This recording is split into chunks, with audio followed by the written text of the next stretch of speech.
Avec vous, Guy Berenbaum, bonjour. Et votre autre Bonjour. info qui est en Belgique. Oui, à cause d'une tribune dans le journal belge Le Soir, un syndicat de médecins veut interdire aux fumeurs de consommer du tabac chez eux. Donc on pourrait plus fumer chez soi. Voilà, le docteur Roland Lémier, vice-président de l'Association belge des syndicats médicaux, principal syndicat de médecins de Belgique, veut interdire aux fumeurs de consommer du tabac à la maison. Dans sa carte blanche publiée hier, le médecin veut protéger les enfants des effets nocifs du tabagisme passif, empêcher les fumeurs de fumer dans les pièces où les enfants vivent, c'est-à-dire non seulement dans leur chambre, mais aussi dans toutes les pièces communes, ainsi que dans la voiture dans laquelle l'enfant est transporté. Il parle du droit des enfants de vivre dans un environnement sans tabac. Sauf on peut rien contrôler, non? C'est inapplicable. On voit pas très bien comment appliquer concrètement l'interdiction, puisque jusqu'à preuve du contraire, l'habitation est légèrement un lieu privé. Alors je vous rassure, le docteur ne pense pas qu'il faut mettre les parents en prison, leur appliquer une amende, il veut juste les persuader de la nocivité du tabac pour les enfants. C'est là qu'il prend un exemple assez étonnant, la maltraitance.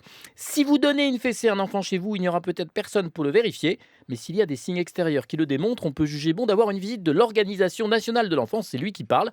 Les fumeurs apprécieront la comparaison entre le fait de fumer et celui de battre ses enfants. Reste à savoir quel espace il resterait alors aux fumeurs. Pour le docteur, c'est clair, il a qu'à aller fumer dehors. En tout cas, une étude publiée dans le British Medical Journal en 2014 expliquait que partager le domicile d'un fumeur était plus nocif pour nos poumons que de vivre dans une ville très polluée comme Pékin ou New York.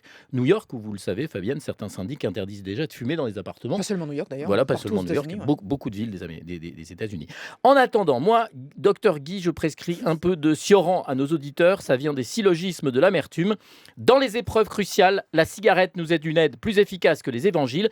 Je n'ai jamais fumé, je n'ai jamais lu les évangiles. Ça va être pour ça que parfois j'ai un peu de mal. En revanche, vous buvez. Non, Et non plus. il faut qu'on Non, en parle. pas du tout. Il est 6h29.